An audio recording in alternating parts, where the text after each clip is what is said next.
What is up, San Antonio Spurs fans? Welcome to TSR Sports.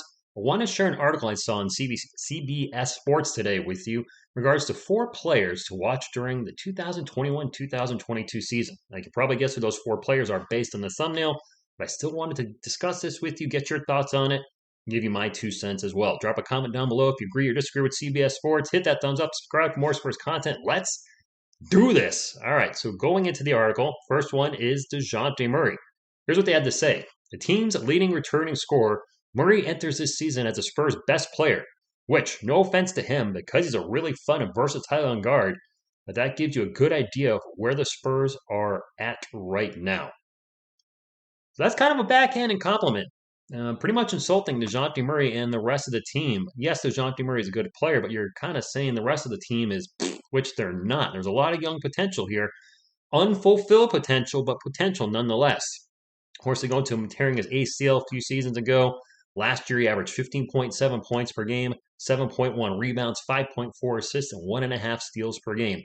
We saw Dejounte Murray last year have a lot of great moments. There was one game where he had like 25 points in the first half, completely disappeared in the second half, hit a buzzer beater, game tired, to send a game into overtime after he had fallen down, got fouled. Just a lot of we see a lot of crazy Dejounte Murray plays. Like, how did he make that shot? Has he reached his full potential yet? No. Do I think he's a player to watch? Yes. My expectations from him this season, he's got to bump up everything but the rebounds, I think, across the board. Maybe not so much the steals either, but I need to see 17 or 18 points out of game.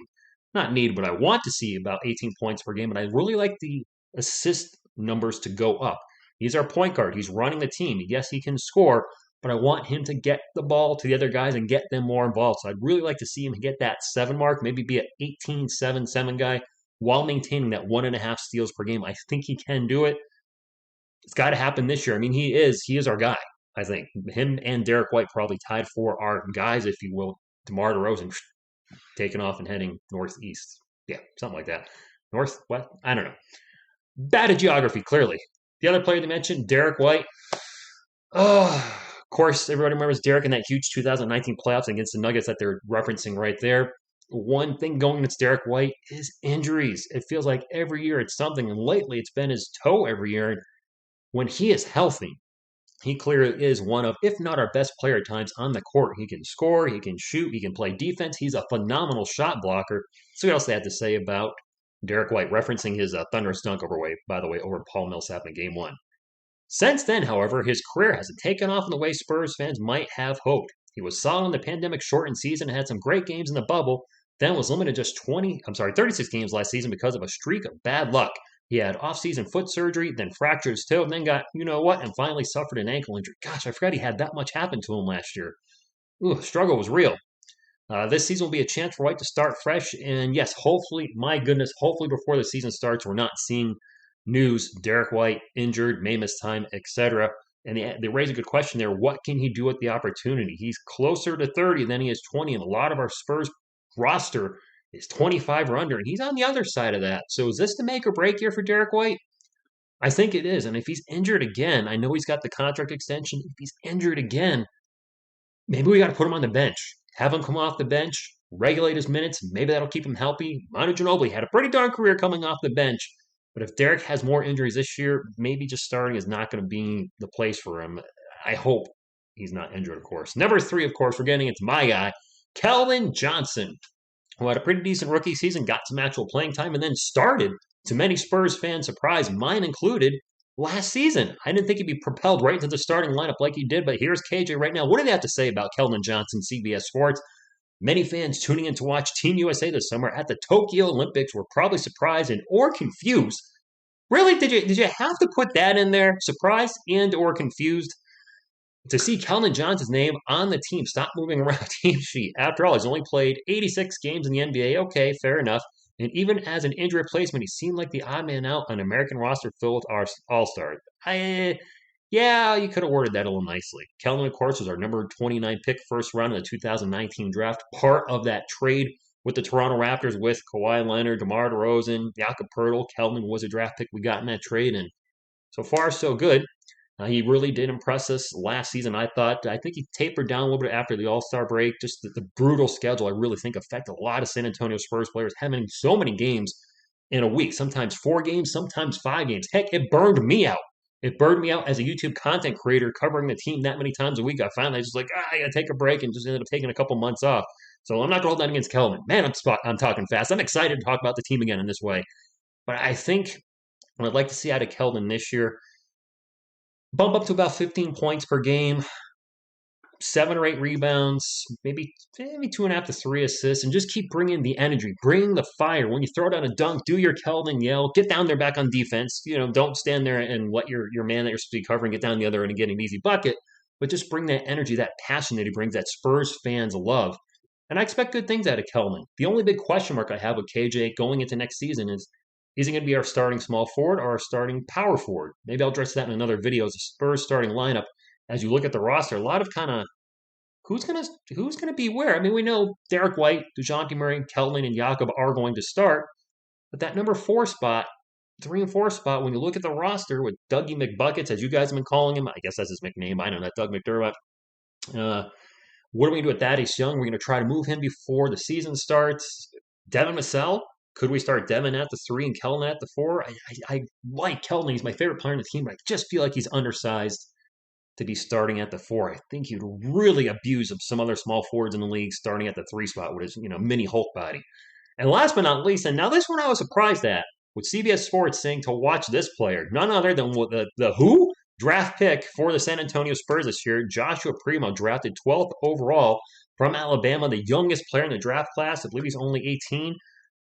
Look, I be upfront with you, and I think a lot of you agree. I don't think we're going to see Joshua Primo at all for the most part during the regular season. Barring an injury to one of the Spurs, I think he's going to be regulated to the G League. Maybe he'll produce in the G League. I mean, a lot of Spurs players came up through there with the Austin Spurs and really developed and got them ready for the NBA. So I think he's going to be down there.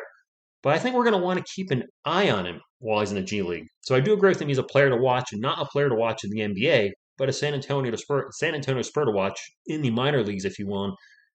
I know a lot of Spurs fans were upset with the pick. I was myself. I felt we really need a big man. But you know what?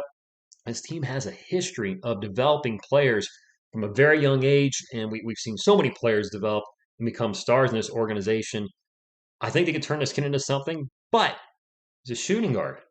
So what's that mean? Is Derrick White's years limited? Do we see his contract as the window for him, 3 more years, and then move on? I think he'll be 30 or older at that point.